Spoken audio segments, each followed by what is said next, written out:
Hi friends, ಎಲ್ರಿಗೂ ನಮಸ್ತೆ. I hope ನೀವೆಲ್ಲರೂ ತುಂಬ ಚೆನ್ನಾಗಿದ್ದೀರಾ.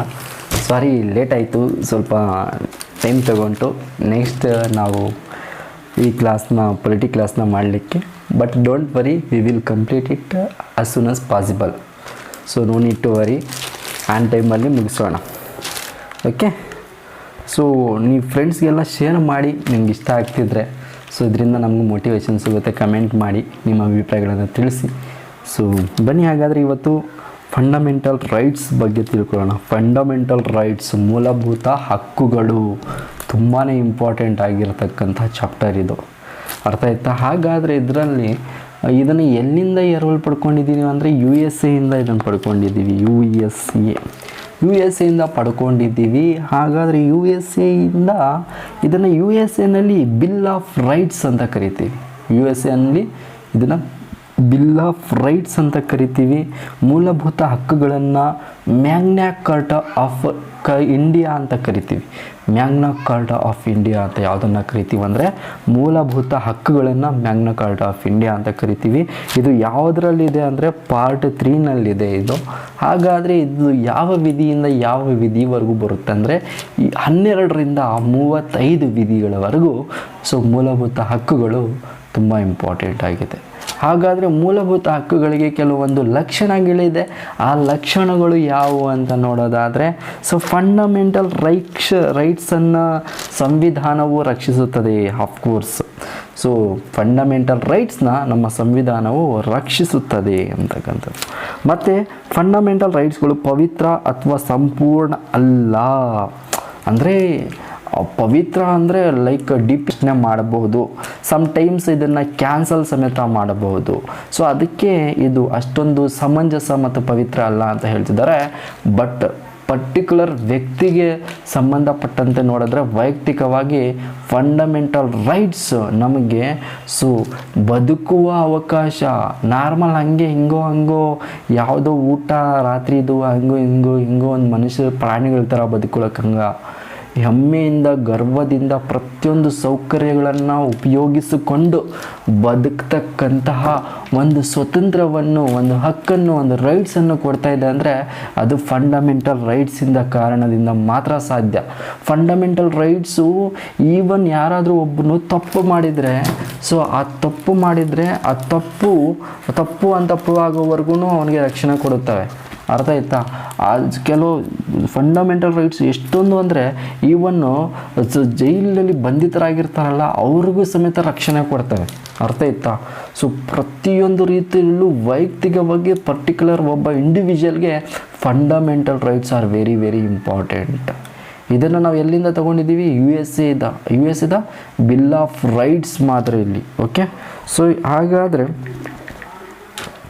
ಸೊ ಅದನ್ನೇ ಇಲ್ಲಿ ಹೇಳಿದ್ದಾರೆ. ಅರ್ಥ ಆಯ್ತಾ?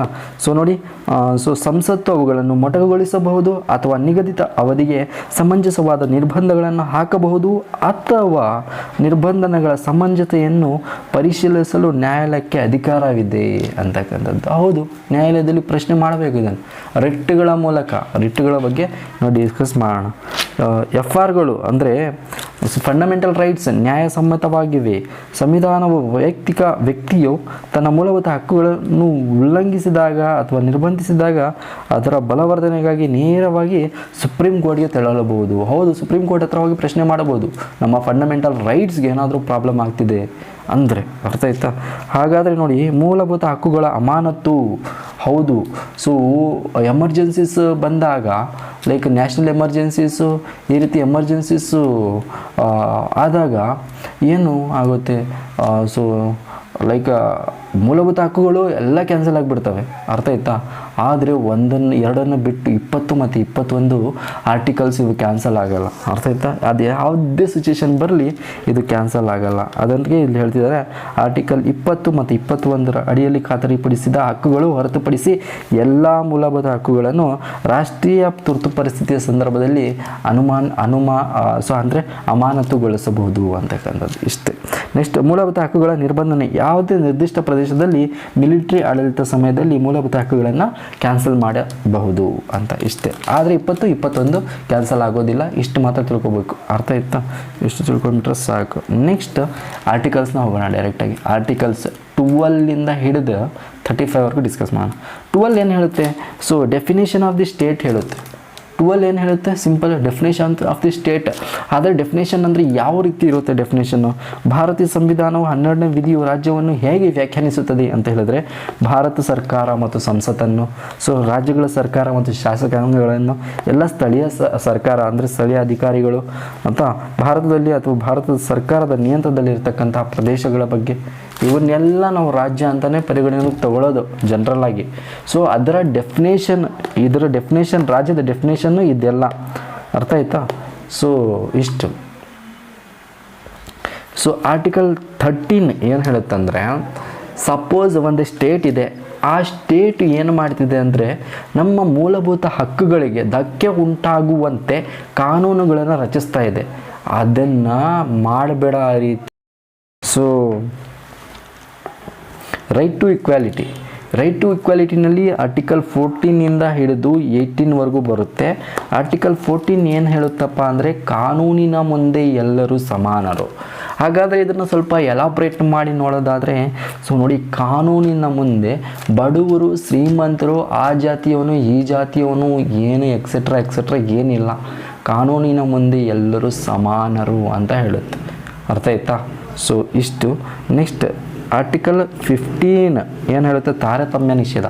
ತಾರತಮ್ಯ, ಲಿಂಗದ ಮೇಲೆ ತಾರತಮ್ಯ ಮಾಡೋಂಗಿಲ್ಲ, ಜಾತಿ ಮೇಲೆ ತಾರತಮ್ಯ ಮಾಡೋಂಗಿಲ್ಲ. ಸೊ ಈ ರೀತಿ ಯಾವುದೇ ವಿಷಯದಲ್ಲಿ ತಾರತಮ್ಯ ಮಾಡೋಂಗಿಲ್ಲ ಅಂತಕ್ಕಂಥದ್ದನ್ನು ಇದು ಆರ್ಟಿಕಲ್ 15 ಹೇಳುತ್ತೆ. ಅರ್ಥ ಆಯ್ತಾ? ಹಾಗಾದರೆ ಆರ್ಟಿಕಲ್ 16 ಸಾರ್ವಜನಿಕ ಹುದ್ದೆಗಳಲ್ಲಿ ಎಲ್ಲರಿಗೂ ಸಮಾನ ಅವಕಾಶ. ಸೊ ಅಂತ ಯಾವ್ದು ಹೇಳುತ್ತೆ? ಆರ್ಟಿಕಲ್ 16 ಹೇಳುತ್ತೆ. ಬಟ್ ಕೆಲವೊಂದು ಎಕ್ಸೆಪ್ಷನ್ಸ್ ಆಗಲೇ ಇದ್ದೇ ಇರುತ್ತೆ. ಲೈಕ್ ರಿಸರ್ವೇಷನ್ ಸಿಸ್ಟಮ್ ಇದೆ, ಎಲ್ಲರನ್ನೂ ಬ್ಯಾಲೆನ್ಸ್ ಮಾಡಲಿಕ್ಕೆ ರಿಸರ್ವೇಷನ್ ಸಿಸ್ಟಮ್ ಇರೋದು. ಅರ್ಥ ಆಯ್ತಾ? ಸೊ ಅದಕ್ಕೋಸ್ಕರ ಅದು ಎಕ್ಸೆಪ್ಷನ್ಸ್, ಪ್ರತಿಯೊಂದರಲ್ಲೂ ಎಕ್ಸೆಪ್ಷನ್ಸ್ ಇದೆ. ಅರ್ಥ ಆಯ್ತಾ? ನೆಕ್ಸ್ಟ್ 17 ಆರ್ಟಿಕಲ್ ಅಸ್ಪೃಶ್ಯತೆ ನಿವಾರಣೆ, ಅನ್ಟಚಬಿಲಿಟಿ ಅಂತ ಕರಿತೀವಿ. ತುಂಬಾ ಇಂಪಾರ್ಟೆಂಟ್ ಇದು ಆರ್ಟಿಕಲ್. ಪ್ರತಿಯೊಂದು ಎಕ್ಸಾಮ್ನಲ್ಲೂ ಆವಾಗ ಕೇಳ್ತಾನೆ ಇರ್ತಾರೆ. ಸೊ ಹಾಗಾದರೆ ಏನಿದು ಅಸ್ಪೃಶ್ಯತೆ ನಿವಾರಣೆ ಅಂತಕ್ಕಂಥದ್ದಂದರೆ, ಸೊ ನೋಡಿ, ಫಸ್ಟು ಈ ಜಾತಿ ವ್ಯವಸ್ಥೆ ಇತ್ತು.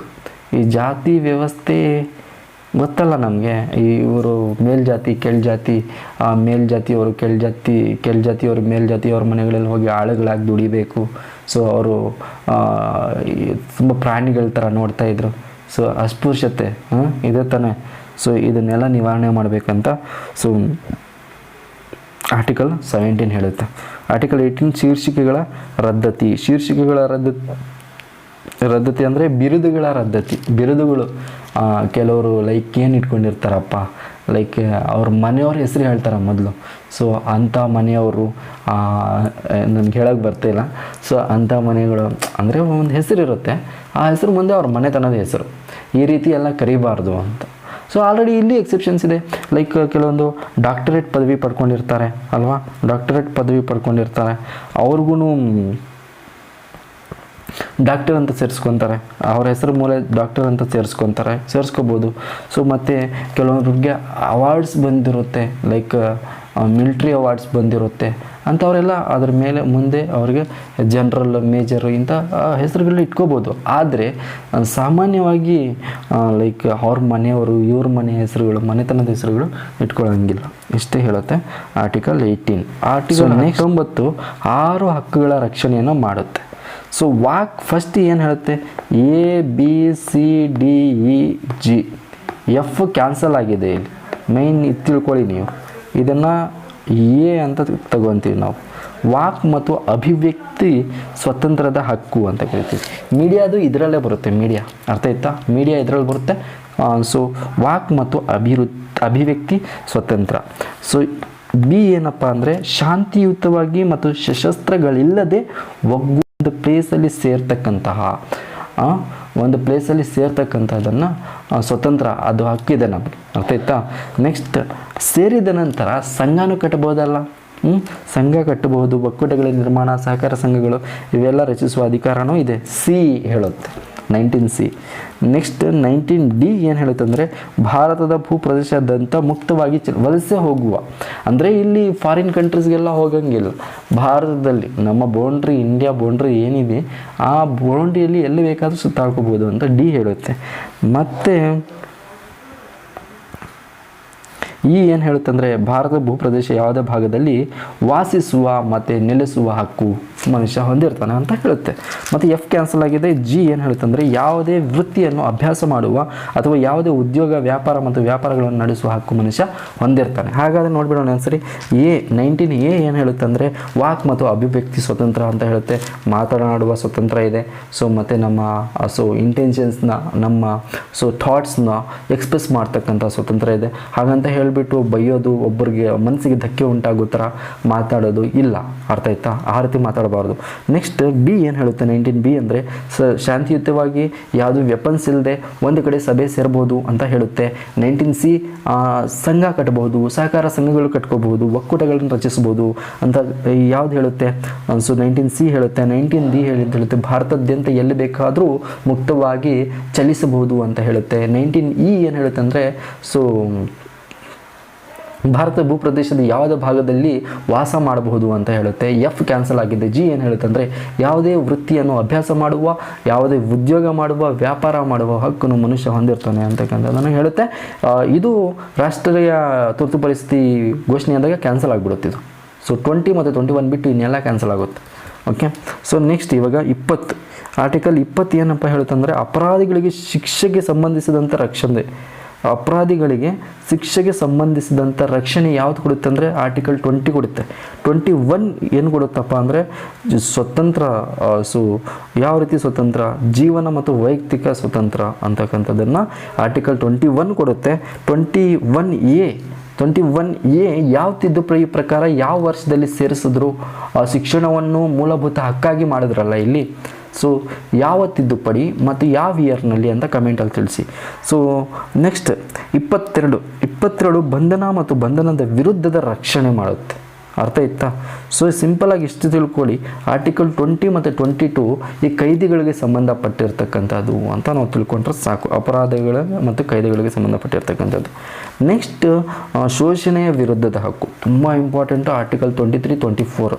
23 ಇಷ್ಟೇ ಮಾನವ ಕಳ್ಳ ಸಾಗಣೆ, ಬಲವಂತ ಕಾರ್ಮಿಕರ ನಿಷೇಧ ಮಾಡ್ತಕ್ಕಂಥದ್ದು ಇದು. ಲೈಕ್ ಹಳೆ ಕಾಲದಲ್ಲಿ ಒತ್ತೆ ಇಟ್ಕೊಂಡು ದುಡಿಸ್ಕೊತಾ ಇದ್ರು. ಲೈಕ್ ತಂದೆ ಮಾಡಿದ ಸಾಲನ ಮಕ್ಕಳು ಒತ್ತೆಯಾಳುಗಳಾಗಿ ಅದನ್ನು ತೀರಿಸಬೇಕಿತ್ತು. ಅದನ್ನು ಇದು ನಿಷೇಧ ಮಾಡುತ್ತೆ. ಮತ್ತು ಮಾನವ ಕಳ್ಳ ಸಾಗಣೆ, ಪ್ರಾಸ್ಟಿಟ್ಯೂಷನ್ ಅದು ಇದು ಇದೆ ಅಲ್ಲ, ಕೆಲಸಗಳನ್ನೆಲ್ಲ ಮಾಡಿಸೋಕ್ಕೆ ಅದನ್ನೆಲ್ಲ ಅವಾಯ್ಡ್ ಮಾಡಬೇಕಂತ ಆರ್ಟಿಕಲ್ 23 ಹೇಳುತ್ತೆ. ಆರ್ಟಿಕಲ್ 24 ಬಾಲ ಕಾರ್ಮಿಕ ಪದ್ಧತಿ ನಿಷೇಧದ ಬಗ್ಗೆ ಹೇಳುತ್ತೆ. ಅರ್ಥ ಆಯ್ತಾ? ನೆಕ್ಸ್ಟ್ ಹಾಗಾದರೆ right to freedom of religion, ಧಾರ್ಮಿಕ ಸ್ವತಂತ್ರದ ಹಕ್ಕು ತುಂಬ ಇಂಪಾರ್ಟೆಂಟ್ ಇದೆ. ಇದು ಕರೆಂಟ್ ಅಫೇರಲ್ಲಿತ್ತು, ಎಕ್ಸಾಮ್ನಲ್ಲಿ ಬರ್ತಕ್ಕಂಥ ಚಾನ್ಸಸ್ ತುಂಬ ಇದೆ. ಆ ದೃಷ್ಟಿಯಿಂದ ನಾವು ಇದನ್ನು ನೋಡಲೇಬೇಕು. ಆರ್ಟಿಕಲ್ 25 ಏನು ಹೇಳುತ್ತಂದರೆ ಅವನಿಗೆ ಇಷ್ಟ ಬಂದಿರತಕ್ಕಂತಹ ರಿಲಿಜಿಯನ್ನ ಆ ವ್ಯಕ್ತಿ ಸೇರಬಹುದು. ಆತ್ಮಸಾಕ್ಷಿಯ ಸ್ವತಂತ್ರ ಅಂತ ಕರಿತೀವಿ ಅದನ್ನು. ಆ ವೃತ್ತಿ ಮತ್ತು ಅಭ್ಯಾಸ ಮತ್ತು ಪ್ರಚಾರ ಮಾಡಬಹುದು. ಅದನ್ನು ಪ್ರಾಕ್ಟೀಸ್ ಮಾಡಬಹುದು ಮತ್ತು ಅದನ್ನು ಅವರು ಪ್ರಚಾರ ಸಮೇತ ಮಾಡ್ಬೋದು. ಅರ್ಥ ಆಯ್ತಾ? ಹಿಂಗೆ ಇಷ್ಟ ಬಂದಿದ್ದ ಧರ್ಮವನ್ನು ಸೇರ್ಬೋದು, ಅದನ್ನು ಆಚರಿಸ್ಬೋದು, ಅದನ್ನು ಪ್ರಚಾರ ಸಮೇತ ಮಾಡಬಹುದು. ಇದನ್ನು ಯಾವ್ದು ಹೇಳುತ್ತೆ ಅಂದರೆ 25 ಆರ್ಟಿಕಲ್ ಹೇಳುತ್ತೆ. 26 ಏನು ಹೇಳುತ್ತೆ ಅಂದರೆ 26 ಧಾರ್ಮಿಕ ವ್ಯವಹಾರಗಳನ್ನು ನಿರ್ವಹಿಸುವ ಸ್ವಾತಂತ್ರ್ಯ ಹೊಂದಿರುತ್ತೆ. ಅರ್ಥ ಆಯ್ತಾ? 26 ಆರ್ಟಿಕಲ್ ಪ್ರಕಾರ ಧಾರ್ಮಿಕ ವ್ಯವಹಾರಗಳನ್ನು ನಿರ್ವಹಿಸಬಹುದು. ಅರ್ಥ ಆಯ್ತಾ? ಆರ್ಟಿಕಲ್ 27 ಏನು ಹೇಳುತ್ತೆ ಅಂದರೆ ಒಂದು ಧರ್ಮದ ಪ್ರಚಾರಕ್ಕಾಗಿ ತೆರಿಗೆಯಿಂದ ಮುಕ್ತಿ. ಯಾವುದಾದ್ರೂ ಒಂದು ಧರ್ಮಕ್ಕೆ ನಾವು ಪ್ರಚಾರ ಮಾಡಬೇಕಂದ್ರೆ ಅಲ್ಲೇನು ದುಡ್ಡು ಕೊಡಬೇಕಿಲ್ಲ, ದುಡ್ಡು ಈಸ್ಕೊಳ್ಳೋಂಗೂ ಇಲ್ಲ. ಅರ್ಥ ಆಯ್ತಾ? ಕಂಡೀಷನ್ ಹಾಕಿ ರೋಪ್ ಹಾಕಿ ಈಸ್ಕೊಳ್ಳೋಂಗಿಲ್ಲ. ಬಟ್ ಇನ್ನೇನಂದರೆ ಮನುಷ್ಯ ಖುಷಿಯಿಂದ ಕೊಟ್ಟರೆ ಈಸ್ಕೋಬೋದು. ಅರ್ಥ ಆಯ್ತಾ? ಯಾವುದೇ ಕಂಡೀಷನ್ಸ್ ಹಾಕೋಂಗಿಲ್ಲ, ತೆರಿಗೆ ವಸೂಲಿ ಮಾಡೋಂಗಿಲ್ಲ ಧರ್ಮದ ಹೆಸರಿನಲ್ಲಿ. 27ನೇ ಆರ್ಟಿಕಲ್ ಹೇಳುತ್ತೆ. 28 ಆರ್ಟಿಕಲ್ ಧಾರ್ಮಿಕ ಶಿಕ್ಷಣಕ್ಕೆ ಹಾಜರಾಗುವುದರಿಂದ ಸ್ವತಂತ್ರ. ಅಂದರೆ ಧರ್ಮದವರು ಬೇರೆ ಧರ್ಮವನ್ನು ಅಲ್ಲಿ ಪೂಜೆಯಲ್ಲಿ ಸೊ ಹೋಗಿಬಿಟ್ಟು ಆಚರಣೆ ಭಾಗವಹಿಸ್ಬೋದು. ಸೊ ಲೈಕ್ ಈಗ ಮುಸ್ಲಿಮ್ಸು ಪೂಜೆಯಲ್ಲಿ ಹೋಗಿ ಭಾಗವಹಿಸ್ಬೋದು, ಹಿಂದೂಸು ಮತ್ತು ಮುಸ್ಲಿಮ್ಸು ಇದು ದರ್ಗಾಗಳೆಲ್ಲ ಹೋಗಿ ಪೂಜೆ ಮಾಡ್ಬೋದು. ಸೊ ಎಲ್ಲಿ ಬೇಕಾದರೂ ಇವಾಗ ನಾನು ಮುಸ್ಲಿಮ್ ಆಗಿದ್ದರೆ ಪೂಜೆ ಆದರೂ ಮಾಡ್ಬೋದು, ಚರ್ಚ್ಗಾದರೂ ಹೋಗ್ಬೋದು, ಅದು ನನಗೆ ಸಂಬಂಧ ಬಿಟ್ಟಿದ್ದು, ದಟ್ಸ್ ಮೈ ಪರ್ಸ್ನಲ್. ಅರ್ಥ ಆಯ್ತಾ? ಸೊ ಇದು ಯಾವ ಅಧಿಕಾರ ಕೊಟ್ಟಿದೆ ನನಗೆ ಅಂದರೆ 28ನೇ ಆರ್ಟಿಕಲ್ ಕೊಟ್ಟಿದೆ. ಅರ್ಥ ಆಯ್ತಾ? ಒಬ್ಬ ಪರ್ಟಿಕ್ಯುಲರ್ ಧರ್ಮದ ವ್ಯಕ್ತಿ ಯಾವ ಧರ್ಮವನ್ನು ಬೇಕಾದರೂ ಆಚರಿಸ್ಬೋದು ಅಂತ ಒಂದು ಆರ್ಟಿಕಲ್ ನಮಗೆ ಸ್ವತಂತ್ರವನ್ನು ಕೊಟ್ಟಿರುತ್ತೆ, ಅದು 28ನೇ ಆರ್ಟಿಕಲ್. ಇಷ್ಟು ಧಾರ್ಮಿಕ ಸ್ವತಂತ್ರದ ಹಕ್ಕಿನ ಬಗ್ಗೆ. 25, 26, 27, 28 ಅರ್ಥ ಆಯ್ತಾ? 90 ಇದರಲ್ಲಿ ಬರುತ್ತೆ. ಅಲ್ಪಸಂಖ್ಯಾತರು ಇರ್ತಾರಲ್ಲ, ಅವರ ಹಿತಾಸಕ್ತಿಗಳನ್ನು ಅವರನ್ನು ರಕ್ಷಣೆ ಮಾಡಬೇಕು, ಅಲ್ಪಸಂಖ್ಯಾತರನ್ನು ಅಂತ ಇದು ಆರ್ಟಿಕಲ್ 29 ಹೇಳುತ್ತೆ. 30 ಏನು ಹೇಳುತ್ತೆ ಅಂದರೆ ಅವರ ಶಿಕ್ಷಣ ಸಂಸ್ಥೆಗಳಿದೆಯಲ್ಲ ಅವುಗಳನ್ನು ನಾವು ರಕ್ಷಣೆ ಮಾಡಬೇಕು, ನಿರ್ವಹಿಸಬೇಕು ಅಂತ ಹೇಳುತ್ತೆ. ನೆಕ್ಸ್ಟ್ ಕಾನ್ಸ್ಟಿಟ್ಯೂಷನಲ್ ರೆಮಿಡೀಸ್ ಅಂತಕ್ಕಂಥದ್ದು ಆರ್ಟಿಕಲ್ 32 ಹೇಳುತ್ತೆ. 31 ಎಲ್ಲೋ ಹೋಯಿತು? ಆಸ್ತಿ ಹಕ್ಕನ್ನು ಕಾನೂನಿನ ಹಕ್ಕಾಗಿ ಮಾಡಿದ್ರು. ಯಾವ ತಿದ್ದುಪಡಿಯಲ್ಲಿ? 44ನೇ ತಿದ್ದುಪಡಿ 1978ರಲ್ಲಿ ಮಾಡಿದ್ದಾರೆ.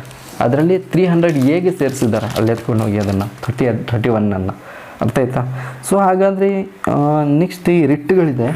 ರಿಟ್ಗಳ ಬಗ್ಗೆ ಇಲ್ಲೇ ನೋಡಿಬಿಡೋಣ. ರಿಟ್ಗಳು ಓಕೆ, ರಿಟ್ಗಳು 5 ಇದೆ. 5 ರಿಟ್ಗಳಿದೆ. ಹೇಬಿಯಸ್ ಕಾರ್ಪಸ್, ದೇಹವನ್ನು ಸಮರ್ಪಿಸು ಅಂತಕ್ಕಂಥದ್ದು ಇದರ ಅರ್ಥ. ಹೇಬಿಯಸ್ ಕಾರ್ಪಸ್ ಅಂದರೆ ಏನಿಲ್ಲ, ಈ 24 hours ಒಳಗಡೆ ಯಾರಾದರೂ ಒಬ್ಬ ವ್ಯಕ್ತಿ ತಪ್ಪು ಮಾಡಿದರೆ ಆ ವ್ಯಕ್ತಿಯನ್ನು ಪೊಲೀಸ್ನವರು 24 ಗಂಟೆಗಳ ಒಳಗಡೆ ಸೊ ನಾವು ಕೋರ್ಟಿನ ಮುಂದೆ ಹಾಜರುಪಡಿಸಬೇಕು. ಆ 24 ಗಂಟೆಗಳಿಗೂ ಎಕ್ಸೆಪ್ಷನ್ಸ್ ಇರುತ್ತೆ. ಅದರಲ್ಲಿ ಅಂದರೆ ಟ್ರಾವೆಲ್ ಮಾಡ್ತಾರಲ್ಲ, ಆ ಟ್ರಾವೆಲಿಂಗ್ ಟೈಮ್ಸ್ ಬಿಟ್ಬಿಟ್ಟು 24 ಗಂಟೆ ಒಳಗಡೆ ಸೊ ಒಪ್ಪಿಸ್ಬೇಕು. ಅಂದರೆ ಟ್ರಾವೆಲಿಂಗ್ ಟೈಮ್ ಬಿಟ್ಬಿಟ್ಟು 24 ಗಂಟೆ, ಓಕೆ, 24 ಗಂಟೆ ಒಳಗಡೆ ಒಪ್ಪಿಸ್ಬೇಕು.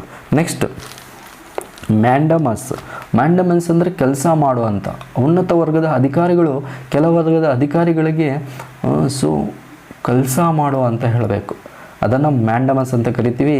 ಇದು ಸಾರ್ವಜನಿಕ ಹುದ್ದೆಯಲ್ಲಿ ಇರ್ತಾರಲ್ಲ ಅವರಿಗೆ ಮಾತ್ರ ಅನ್ವಯ ಆಗುತ್ತೆ. ಈ ಯಾವುದೇ ಪ್ರೈವೇಟ್ ವ್ಯಕ್ತಿಗಳಿಗೆ ಆಗಲಿ ಪ್ರೈವೇಟ್ ಕಂಪ್ನಿಗಳಿಗಾಗಲಿ ಇದು ಅನ್ವಯ ಆಗೋದಿಲ್ಲ.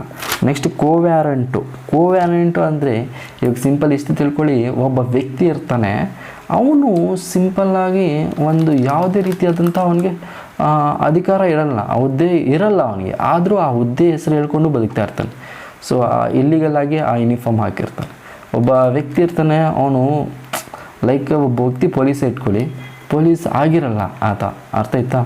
ಸೊ ಆದ್ರೂ ಪೊಲೀಸ್ ಯೂನಿಫಾರ್ಮ್ ಹಾಕ್ಕೊಂಡು ಸೊ ಲೈಕ್ ಅದನ್ನು ಮೀರಿಸ್ತಾ ಇರ್ತಾನಲ್ಲ, ಸೊ ಅದನ್ನು ಕೋವ್ಯಾರೆಂಟ್ ಅಂತ ಕರಿತೀವಿ. ಅದನ್ನು ಶಿಕ್ಷೆ ಕೊಡಬೇಕು. ಯಾವ ರೀತಿಯ ಅನ್ವಯ? ಕೋವ್ಯಾರೆಂಟ್. ಏನು ನೋಡ್ಬೇಕು, ತಪ್ಪಾಗಿ ಭಾವಿಸಲಾದ ಕಚೇರಿಯನ್ನು ಖಾಲಿ ಮಾಡುವಂತೆ ವ್ಯಕ್ತಿಯನ್ನು ನಿರ್ದೇಶಿಸಲು ಇದನ್ನು ಮಾಡ್ತಾರೆ. ಅರ್ಥ ಆಯ್ತಾ? ಎಷ್ಟು ತಿಳ್ಕೊಂಡ್ಬಿಟ್ರೆ ಸಾಕು. ಪ್ರಾಹಿಬಿಷನ್ ಅಂದರೆ ಪ್ರಾಹಿಬಿಷನ್ ಮತ್ತು ಸರ್ಶಿಯರಾರಿ, ಇವೆರಡು ಜನರಿಗೆ ತುಂಬಾ ಕನ್ಫ್ಯೂಷನ್. ಯಾರಿಗಾದ್ರೂ ಆಗಲಿ ಇವೆರಡು ತುಂಬ ಕನ್ಫ್ಯೂಷನ್. ಇವನ್ನ ಕ್ಲೀನಾಗಿ ಅರ್ಥ ಮಾಡ್ಕೊಂಡ್ಬಿಡೋಣ. ಮೊನ್ನೆ ನಿಷೇಧ ಅಂತ ಇದೆ, ಪ್ರಾಹಿಬಿಷನ್ ಅದು ಓಕೆ. ಕೆಳ ನ್ಯಾಯಾಲಯ ಪ್ರಕರಣವನ್ನು ಮುಂದುವರಿಸುವುದನ್ನು ನಿಷೇಧಿಸುವುದು. ಕೆಳ ನ್ಯಾಯಾಲಯ ಇದೆಯಲ್ಲ, ಆ ಕೆಳ ನ್ಯಾಯಾಲಯವು ಪ್ರಕರಣವನ್ನು ಅಲ್ಲಿಗೆ ಸ್ಟಾಪ್ ಮಾಡಿಬಿಡೋದು, ಪ್ರಾಹಿಬಿಟ್ ಮಾಡೋದು. ಸೊ ಇದನ್ನು ಪ್ರಾಹಿಬಿಷನ್ ಅಂತ ಕರಿತೀವಿ. ಸರ್ಶಿಯರಾರಿ ಅಂದರೆ ಏನು?